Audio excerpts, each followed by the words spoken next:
Hello అండి. మీరిప్పుడు చూస్తున్నది శ్రీ కోదండరామ టెంపుల్ ఒంటిమిట్ట. అదేనండి, కడపలో ఉంది కదా. మేము హైదరాబాద్ నుంచి కర్నూలు, కడప మీదుగా తిరుపతెళ్ళాము. అలా ఈ టెంపుల్‌కి రావాల్సొచ్చింది. ఈ టెంపుల్ గురించి మీ అందరికీ తెలిసే ఉంటుంది కదా. అన్ని రామాలయాల్లో నవమి రోజే కళ్యాణం జరిగితే, ఇక్కడ మాత్రం పౌర్ణమి రోజే కళ్యాణం జరుగుతుందట. చంద్రుడు తన అక్క లక్ష్మీదేవి కళ్యాణం చూడలేకపోతున్నానని విష్ణుమూర్తిని వేడుకున్నాడట. దానికి విష్ణుమూర్తి నీ కోరిక రామావతారంలో తీరుతుందని చెప్పారట. అందుకని ఇక్కడ కళ్యాణం పౌర్ణమి రోజు చేస్తారు. ఇంకో విశేషం ఏమిటంటే, ఇక్కడ కొలువైన సీతారామ లక్ష్మణ సమేత విగ్రహాలను ప్రాణప్రతిష్ఠ చేసింది జాంబవంతుడని పురాణాలు చెప్తున్నాయి. మేము ఇక్కడికి ఎప్పుడొచ్చినా నైట్ టైంలోనే వస్తాము. కాబట్టి దర్శనం చేసుకోవడం మాత్రం కుదరట్లేదు. మాకు ఆ రాములవారి దర్శనం ఎప్పుడు జరుగుతుందో మరి. మేము ఈ టెంపుల్తో పాటు కర్నూలులోని కొండారెడ్డి బురుజు కూడా చూసాము. అదేనండి, మహేష్ బాబు ఒక్కడు మూవీలో ఉంటుంది కదా, అదే ఈ కొండారెడ్డి బురుజు. మేము ఇవన్నీ చూసుకుంటూ తిరుపతి వెళ్ళేసరికి మార్నింగ్ 5:30 అయింది. మేము ఎస్ఎస్టీ టోకెన్ తీసుకుందామని విష్ణు నివాసానికి అయితే వెళ్తున్నాము. విష్ణు నివాసంలో ఎస్ఎస్టీ టోకెన్ ఇస్తారు. అలాగే ఆన్లైన్లో మేము రూమ్ కూడా అక్కడే బుక్ చేసుకున్నాము. మేము దర్శనానికి ఎలాంటి ఆన్లైన్ బుకింగ్స్ చేసుకోలేదు. అందుకని ఎస్ఎస్టీ టోకెన్ కోసం వెళ్తున్నాము. ఇంకా అది దొరకకపోతే ఫ్రీ దర్శనానికి వెళ్ళాల్సిందే. మేము మార్నింగ్ 6 వరకు రూమ్ చెక్ఇన్ అవ్వాలి. తెలుసు కదా మీకు రూల్స్ అక్కడ ఎలా స్ట్రిక్ట్గా ఉంటాయో. 6 అంటే 6 లోపు చెక్ఇన్ అవ్వకపోతే రూమ్ క్యాన్సిల్ చేస్తారు. అందుకని గబగబా అక్కడికి వెళ్ళి రూమ్ తీసుకొని కిందికి వచ్చి మళ్ళీ ఎస్ఎస్టీ టోకెన్ లైన్లో నిలబడ్డాము. అప్పటికే టోకెన్స్ అన్నీ అయిపోయాయని చెప్పారు. మార్నింగ్ 12:30 నుంచే ఇచ్చారంట.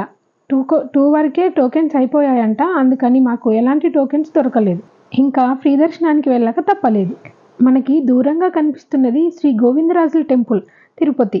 ఈ టెంపుల్ చాలా పెద్దదండి. ఈ టెంపుల్కి కోనేరుకి మధ్య చాలా డిస్టెన్స్ ఉంటుంది. అదేనండి, దశావతారం మూవీలో విష్ణుమూర్తి విగ్రహాన్ని సముద్రంలో వేస్తారు కదా, అలా సముద్రంలో వేసిన విగ్రహం ఒడ్డుకి కొట్టుకొచ్చినప్పుడు దాన్ని ఇక్కడ ప్రతిష్ఠించారట. కావాలంటే టెంపుల్ దగ్గర ఉంటుంది, చదువుకోండి. ఈ టెంపుల్లో విగ్రహం అచ్చం అలానే ఉంటుంది. అంటే పద్మనాభ స్వామి టెంపుల్లో విగ్రహం ఎలా ఉంటుంది, దేవుడు పడుకొని ఉన్నట్లు ఉంటుంది కదా, సేమ్ అలానే ఉంటుంది. టెంపుల్ చాలా బాగుంటుంది. మీరు ఎప్పుడైనా తిరుపతి వస్తే కంపల్సరీ విజిట్ చేయండి. మేము విష్ణు నివాసంలో రూమ్ బుక్ చేసుకున్నామని చెప్పాం కదా, అక్కడికి వెళ్ళి ఫ్రెష్ అయ్యి డైరెక్ట్గా దర్శనానికి అయితే పైకి వెళ్తున్నాము. దర్శనానికి పైకి వెళ్ళాలంటే ఫస్ట్ మనకి ఇక్కడ చెకింగ్ పాయింట్ ఉంటుంది. ఇక్కడ పైకి వెళ్ళే ప్రతి వెహికల్ చెక్ చేస్తారు. మన వెహికల్లో ఏదైనా ప్లాస్టిక్ బాటిల్స్ ఉన్నా సరే తీసేస్తారు. పైకి ప్లాస్టిక్ అలో చేయట్లేదు. అలాగే మనల్ని, మన దగ్గర ఉన్న లగేజ్ కూడా చెక్ చేస్తారు. ఆర్టీసీ బస్సులో వెళ్ళినా సరే తప్పకుండా ఇక్కడ చెక్ చేయించుకొనే పైకి వెళ్ళాలి. తిరుమలకు వెళ్ళే ప్రతి వెహికల్, లగేజీ, అలానే ప్రతి మనిషి కూడా ఇక్కడ చెక్ చేసిన తర్వాతే పైకి పంపిస్తారు. ఇక్కడ వెహికల్ చెక్ చేయించుకొని ఘాట్ రోడ్లోకి ఎంటర్ అవ్వడానికి 10-15 నిమిషాల టైం అయితే పడుతుంది. ఇక్కడ మాకు 15 నిమిషాల టైం అయితే పట్టింది. వెహికల్స్ని బట్టి చెక్ చేయించుకొని మేమైతే పైకి వెళ్ళిపోయాము. మేమైతే తిరుపతికి చాలాసార్లు వెళ్ళాము. చాలాసార్లు అంటే 10కి ఎక్కువ సార్లే వెళ్ళుంటాము. ఎన్నిసార్లు అనేది కౌంట్ లేదు, కానీ 10కి ఎక్కువ సార్లు అయితే వెళ్ళాము అందరం కలిసి. మేము వెళ్ళిన ప్రతిసారి అక్కడ రూల్స్ అయితే చేంజ్ అవుతుంటాయి. వెళ్ళిన ఒక్కొక్కసారి ఒక్కొక్క కొత్త రూల్స్ పెడుతుంటారు అక్కడ. తిరుపతి నుంచి తిరుమలకు వెళ్ళాలంటే ఘాట్ రోడ్ మీదుగా వెళ్ళాలి. ఘాట్ రోడ్ మాత్రం చాలా డేంజరస్గా ఉంటుంది. ఒకవేళ మీరు ఓన్ వెహికల్లో వెళ్తున్నట్లయితే మీరు పైకి వెళ్ళడానికి ఇబ్బంది పడితే, ఒకవేళ అంటే డ్రైవ్ చేయడానికి ఇబ్బంది అనుకుంటే డ్రైవర్స్ కూడా దొరుకుతారు. మేము ఒకసారి డ్రైవర్ని అలానే మాట్లాడుకొని వెళ్ళాము. పైకి వెళ్ళి కిందికి తీసుకురావడానికి 1600 ఛార్జ్ చేశాడు అతను. మన వెహికల్ చెకింగ్ అయిపోయి ఘాట్ రోడ్లోకి ఎంటర్ అయ్యాము. ఇంకా రోడ్ మాత్రం చాలా బ్యూటిఫుల్గా ఉంటుంది. చూడడానికి చాలా అందంగా కనిపిస్తుంది. చాలా ప్రశాంతంగా ఉంటుంది. ఒక వెహికల్ వెనక ఇంకొక వెహికల్ వెళ్తూనే ఉంటాయి. చూడండి కొండలు ఎలా కనిపిస్తున్నాయో ఇంతెత్తు. మేము ఇంతకుముందు నడిచి కూడా వెళ్ళాము. అంటే అలిపిరి రోడ్లో నడిచి వెళ్ళాము. అట్లానే శ్రీవారి మెట్లు ఉంటాయి కదా, అటువైపు ఓన్లీ మెట్లే ఉంటాయి. అటువైపు నుంచి కూడా నడిచి వెళ్ళాము. 2 వేస్ బాగానే ఉంటాయి. ఒకవైపు అంటే అలిపిరి మార్గంలో వెళ్తే మెట్లు ఉంటాయి, అట్లానే నడిచేది ఉంటుంది. అట్లానే శ్రీవారి మెట్లు ఉంటాయి కదా, అటువైపు నుంచి వెళ్తే ఓన్లీ మెట్లే ఉంటాయి, నడిచేది ఎక్కువ ఉండదు. మేము 2 వైపుల నుంచి నడిచి వెళ్ళాము. ఇంతకుముందు ఆర్టీసీ బస్సులో కూడా వెళ్ళాము. ఈ మధ్య ఓన్ వెహికల్లో వెళ్తున్నాము. మీరు ఒకవేళ నడిచి వెళ్ళాలి అనుకుంటే మీరు ఎక్కడి నుంచి స్టార్ట్ అవుతారో అక్కడ మనకు లగేజ్ కౌంటర్ ఉంటుంది. మన లగేజ్ అంతా అక్కడ ఇచ్చేసి మనం పైకి నడిచి వెళ్ళొచ్చు. మనం పైకి వెళ్ళేసరికి అక్కడికి మన లగేజ్ వచ్చేస్తుంది. మనం అక్కడికి వెళ్ళాక లగేజ్ రిసీవ్ చేసుకోవచ్చు. మన లగేజ్ ఇచ్చేటప్పుడు ఏంటంటే బ్యాగ్స్కి చిన్న చిన్న లాక్స్ వేయాలి. ఆ లాక్స్ వేస్తేనే వాళ్ళు తీసుకుంటారు, లేకపోతే తీసుకోరనమాట. చూస్తున్నారు కదా, తిరుపతి నుంచి తిరుమలకి వెళ్ళే ఘాట్ రోడ్ ఎలా ఉందో. అన్ని టర్నింగ్స్ ఉంటాయి.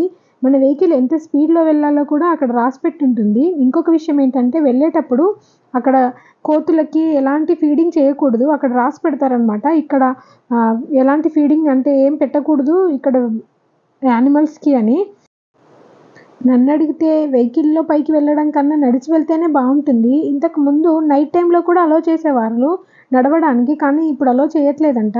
అంటే మొన్న పులి వచ్చింది కదా, అప్పటి నుంచి పైకి నడిచేవాళ్ళు నైట్ టైంలో వెళ్ళడానికి అలో చేయట్లేదు. అందుకే అందరూ ఓన్లీ డే టైంలోనే, అంటే మార్నింగ్ 6 నుంచి ఈవినింగ్ 6 వరకు అలో చేస్తున్నారు. ఆ తర్వాత అలో చేయట్లేదంట.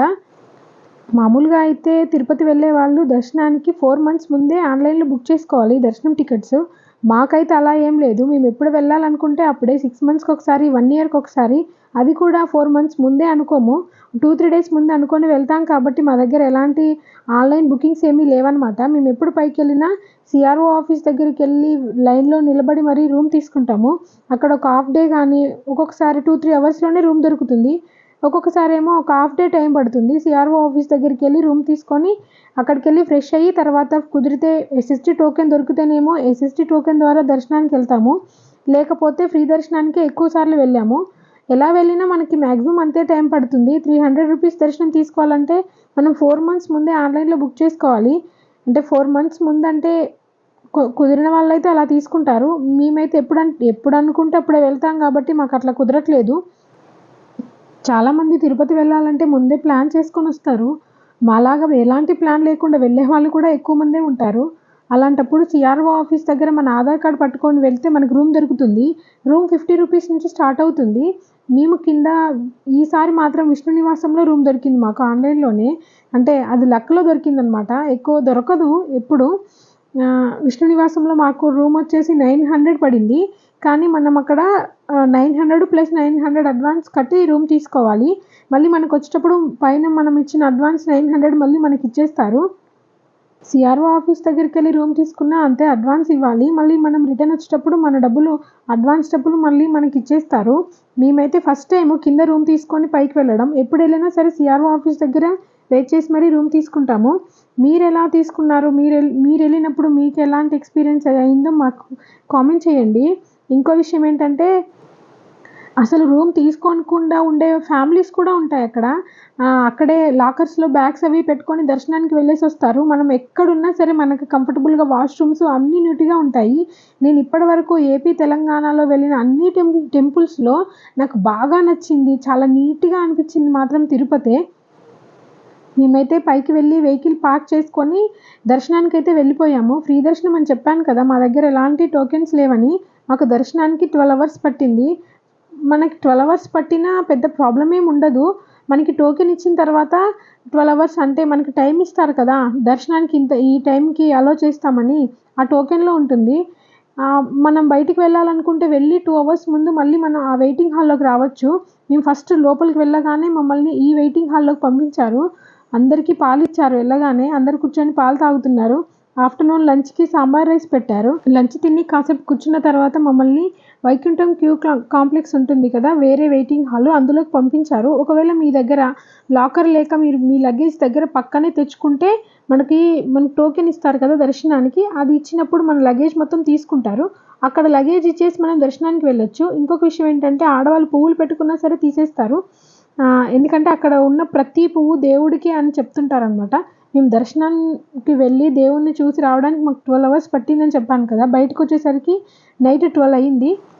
దర్శనానికి మనకి టోకెన్ ఇచ్చిన తర్వాత వెయిటింగ్ హాల్లో అంతసేపు కూర్చోలేమనుకుంటే బయటికి వెళ్ళొచ్చు. వెళ్ళి 2 అవర్స్ ముందు మనం దర్శనానికి 2 అవర్స్ ముందు మళ్ళీ మనం ఆ వెయిటింగ్ హాల్లోకి రావాలి. అలా అలో చేస్తారు. మేము బయటకు వచ్చేసరికి నైట్ 12 అయిందని చెప్పాను కదా, పక్కనే అంటే టెంపుల్లో నుంచి బయటికి రాగానే ఈ కోనేరు కనిపించింది. ఈ కోనేరులోకి అయితే మామూలుగా ఎవరిని అలో చేయట్లేదు. వీళ్ళని ఎందుకు అలో చేశారో తెలియదు, కానీ వాళ్ళు ఏదో టోకెన్ చూపెడుతున్నారు. అంటే కళ్యాణం చేయించుకునే వాళ్ళని మాత్రమే అలో చేస్తారనుకుంటా. ఇంతకు ముందైతే కోనేరులో అందరూ స్నానం చేసేవాళ్ళు. ఇప్పుడైతే ఎవరిని లోపలికి అలో చేయట్లేదు. మేము దర్శనం అయిపోయిన తర్వాత కోనేరు చూసుకొని పక్కనే ఉన్న లడ్డూ కౌంటర్కి వెళ్ళి లడ్డూలు తీసుకొని వచ్చేసాము. ఇప్పుడు మీరు చూస్తున్నవి గుడి ముందున్న మాడవీధులు. ఇది ఇలా గుడి చుట్టూ ఉంటాయి. ఇక్కడ చెప్పులు వేసుకొని నడవద్దనమాట ఎవ్వరు. నాకైతే ఈ మాడవీధుల్లో నడవడం అంటే ఎంత ఇష్టమో తెలుసా? చాలా హాయిగా అనిపిస్తుంది ఎందుకో. మీరు కూడా ఒకసారి టెంపుల్ ముందు చుట్టూ అంటే టెంపుల్ చుట్టూ ఉంటాయి కదా! టెంపుల్ ముందు ఈ మాడవీధులలో నడిచి చూడండి. చాలా హాయిగా అనిపిస్తుంది. మేమైతే దర్శనం అయిపోయిన తర్వాత కాసేపు అక్కడ కూర్చున్నాము. కూర్చొని ముందుకొచ్చేసి అక్కడ టెంకాయలు కొడతారు కదా! అక్కడికొచ్చి టెంకాయలు కొట్టి వెళ్ళిపోయామన్నమాట రూమ్‌కి. అక్కడ రాత్రి పగలుకి తేడా ఏముండదు. ఎప్పుడూ జనాలు తిరుగుతూనే ఉంటారు. రాత్రిపూట తక్కువ, పగలు ఎక్కువ అని ఏముండదు. అక్కడ ఆరెంజ్ కలర్ శారీస్ కట్టుకున్న వాళ్ళున్నారు కదా! వాళ్ళు దేవుడికి సేవ చేయడానికి వచ్చిన వాళ్ళనమాట. నేను దర్శనానికి వెళ్ళొచ్చేసరికి చూడండి ఎలా అయిపోయానో, ఫుల్ టైర్డ్ అయిపోయాము. ఇంకా దర్శనానికి కాబట్టి కంఫర్టబుల్ డ్రెస్ వేసుకొని వెళ్తే బెటరు. ఎందుకంటే అక్కడ చాలా సేపు వెయిట్ చేయాలి. మీరు జ్యువెలరీ వేసుకొని మాతో వచ్చిన అమ్మాయి ఏం చేసిందంటే జ్యువెలరీ, హెవీ శారీ కట్టుకొనొచ్చి చాలా ఇబ్బంది పడింది. అందుకే చెప్తున్నాను కంఫర్టబుల్‌గా ఉండే డ్రెస్ వేసుకోండి. కానీ డ్రెస్ మీద కంపల్సరీ చున్నీ ఉంటేనే లోపలికి అలో చేస్తారు. చున్నీ లేకుండా జీన్స్ ప్యాంట్లు అవి వేసుకుంటే మాత్రం అలో చెయ్యరు. ఇప్పుడు మీరు చూస్తున్నది కళ్యాణ వేదిక. అంటే టీటీడీ ఛానల్ ఉంటుంది కదా! అక్కడ మనకి లైవ్ షోలు అవన్నీ జరుగుతుంటాయి కదా! ఇక్కడే అనమాట. అక్కడ దేవుడిది సెట్టింగ్ ఉంటుంది మొత్తము. అక్కడ జరుగుతుంటాయి. ఇక్కడ ఈ షెడ్‌లోనేమో అందరూ కూర్చొని చూస్తుంటారు. చాలా బావుంటుంది లైవ్ షో. మేము దర్శనం అయిపోయేసరికి నైట్ 12 అయింది కాబట్టి అన్నదాన సత్రానికి వెళ్ళలేదు. మేము వెళ్ళిన ప్రతిసారి వెళ్తుంటాము. వెంగమాంబ అన్నదాన సత్రము. ఒకవేళ మీరు వెళ్ళినప్పుడు విజిట్ చేయండి. బావుంటుంది అక్కడ ఫుడ్డు. ఇదేమో అక్కడికొచ్చి ఫోటోలు తీయించుకుంటారనమాట. సెటప్ ఇది జస్ట్ సెట్టింగ్ అనమాట అదంతా. అక్కడికొచ్చి అందరూ ఫోటోలు తీయించుకుంటారు. తిరుపతికి వెళ్ళి అక్కడ అన్నదాన సత్రంలో వెంగమాంబ అన్నదాన సత్రంలో తినడానికి అదృష్టం ఉండాలి. మాకు ఈసారి లేదనుకుంటా. మేము వెళ్ళిన ప్రతిసారి అక్కడ తినేసొస్తాము. ఇంకొక విషయం ఏంటంటే మార్నింగ్ 10:00 నుంచి నైట్ 10:00 వరకి మనకి అక్కడ భోజనం పెడుతుంటారు. చాలా నీట్‌గా ఉంటుంది. అక్కడికి వెళ్ళిన ప్రతి ఒక్కరు అక్కడ లంచ్ చేసుకొనే వస్తారు బయటికి. చెప్పాను కదా! ఇక్కడ పగలుకి, రాత్రికి తేడా ఏముండదు. వచ్చేవాళ్ళు, వెళ్ళేవాళ్ళు చాలా రద్దీగా ఉంటుంది. అక్కడ ఉన్నంత వరకు మనకు వేరే ప్రపంచం ఏమీ గుర్తురాదు. అదొక వేరే ప్రపంచంలో మనం ఉన్నామా అనిపిస్తుంది. చాలా హ్యాపీగా అనిపిస్తుంది నాకైతే. ఇప్పుడు మీరు చూస్తున్నది లేపాక్షి స్టాపు. ఇంకా షాపింగ్ అంతా అయిపోయి కిందికి వెళ్దామని వస్తే 3 వరకు కిందికి అలో చేయలేదు. 3 తర్వాత గానీ అన్ని వెహికల్స్‌ని కిందికి పంపించారు. ఇప్పుడు చూస్తున్నది తిరుమల నుంచి తిరుపతికి వెళ్ళే ఘాట్ రోడ్డు. పైకి వెళ్ళడానికి వేరే రోడ్డు ఉంటుంది. అలాగే కిందికి రావడానికి వేరే రోడ్డు ఉంటుంది. పక్కన లైటింగ్ కనిపిస్తుంది కదా! అది నడక దారి వాళ్ళు నడిచే దారనమాట. 3:00 కాబట్టి భక్తులు ఎవరిని రానివ్వట్లేదు. మార్నింగ్ 6:00 కదా అలో చేస్తారు. తిరుమలలో ఆ దేవుడి దర్శనం మాకైతే ఇలా జరిగింది. మీరెళ్ళినప్పుడు మీకెలా జరిగిందో కామెంట్ చేయండి. అలాగే మేము తిరుపతి నుంచి కాణిపాకము ఇంకా గోల్డెన్ టెంపుల్‌కి కూడా వెళ్ళాము. ఆ వీడియోలు ఆల్రెడీ నేను మన ఛానల్‌లో పెట్టాను. ఒకసారి చూడండి. మేము ఈవినింగ్ అలానే అంటే మేము నెల్లూరు, ఒంగోలు మీదుగా హైదరాబాద్ వచ్చాము. వచ్చేటప్పుడు శ్రీకాళహస్తి మీదుగా వచ్చామనమాట. ఆ శ్రీకాళహస్తి కూడా చూసుకొనొచ్చాము. మీరు వెళ్ళేటప్పుడు ఒకసారి కాణిపాకము, గోల్డెన్ టెంపుల్ అలానే శ్రీకాళహస్తి అన్నీ దగ్గర దగ్గరే ఉంటాయి కాబట్టి విజిట్ చేసి రావచ్చు.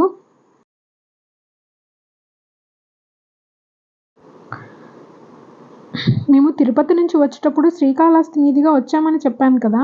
శ్రీకాళహస్తి వచ్చేసి తిరుపతి నుంచి జస్ట్ 36 కిలోమీటర్స్ దూరంలోనే ఉంటుంది. అది కూడా తిరుపతి జిల్లాలోనే ఉంది. శ్రీకాళహస్తిని దక్షిణ కైలాసంగా పిలుస్తారట. ఇక్కడ లోపల గుడినేమో 5వ శతాబ్దంలో, బయట ఆలయాన్ని 11వ శతాబ్దంలో కట్టించారట. ఇక్కడ ప్రత్యేకత ఏమిటంటే రాహుకేతు సర్పదోషాలు ఏమున్నా సరే ఇక్కడ ఎక్కువగా అలాంటి పూజలే చేస్తారు. టెంపుల్ లోపల మాత్రం చాలా పెద్దగా ఉంది. చాలా అంటే లోపల తిరగడానికే చాలా టైం పట్టింది. లోపలికి ఫోన్లు కానీ ఏమీ అలో చేయలేదు. నాకు సాధ్యమైనంత వరకు వీడియో తీయడానికి ట్రై చేశాను. ఆలయానికి 4 దిక్కుల 4 గోపురాలుంటాయి. 120 అడుగుల ఎత్తున రాజగోపురం అయితే ఉంటుంది. ఇది శ్రీకృష్ణదేవరాయలు కట్టించారట. ఇక్కడికి ఎక్కువగా తిరుపతి నుంచి వచ్చే భక్తులే ఎక్కువ ఉంటారు. వీకెండ్స్‌లో ఇంకా కొంచెం ఎక్కువ మంది ఉంటారంట. నార్మల్ డేస్‌లో కొద్దిగా తక్కువే. ఎలానైనా ఎక్కువ పర్సెంట్ మాత్రం తిరుపతి నుంచి వచ్చే భక్తులే ఎక్కువ ఉంటారు. మీరు ఈసారి వెళ్ళినప్పుడు శ్రీకాళహస్తి కూడా వెళ్ళి చూసుకొని రండి. చాలా బావుంటుంది టెంపుల్ లోపల. దర్శనానికి మరీ ఎక్కువ టైం అయితే పట్టదు. మేము ఫస్ట్ టైం ఇక్కడ లాక్డౌన్లో వెళ్ళాము. మాకైతే 10 మినిట్స్లోనే తిరుపతిలో దర్శనం అయిపోయింది. అలానే ఇక్కడ కూడా అంతే 10 మినిట్స్లోనే దర్శనం అయిపోయిందనమాట. మీరెవరైనా సెకండ్ లాక్డౌన్లో కానీ అంటే ఫస్ట్ లాక్డౌన్లో టెంపుల్స్ అన్నీ క్లోజ్ చేశారు. సెకండ్ లాక్డౌన్లో ఓపెన్ చేశారు కదా, సెకండ్ లాక్డౌన్లో వెళ్ళాం మేము తిరుపతికి. అలానే శ్రీకాళహస్తి కూడా వచ్చాము. అసలు జనాలు ఎవరూ లేరు, చాలా తక్కువ మంది ఉన్నారు తిరుపతిలో. అట్లానే శ్రీకాళహస్తిలో కూడా మేము దగ్గరుండి టెంపుల్ మొత్తం చూసాము. అప్పుడైతే చాలా బాగా అనిపించింది. అందుకే అక్కడికి వెళ్ళిన ప్రతిసారి ఇప్పుడు కూడా మేము శ్రీకాళహస్తి వెళ్ళి వస్తున్నాం అనమాట. మాకు వెళ్ళిన ప్రతిసారి మంచిగా అనిపిస్తుంది. మీరు కూడా ఈసారి వెళ్ళడానికి ట్రై చేయండి. మీకు ఈ వీడియో నచ్చిందని అనుకుంటున్నాను. ఈ వీడియో నచ్చితే ఒక లైక్ చేయండి. అలాగే సబ్స్క్రైబ్ చేసుకోవడం మాత్రం మర్చిపోకండి. Thank you.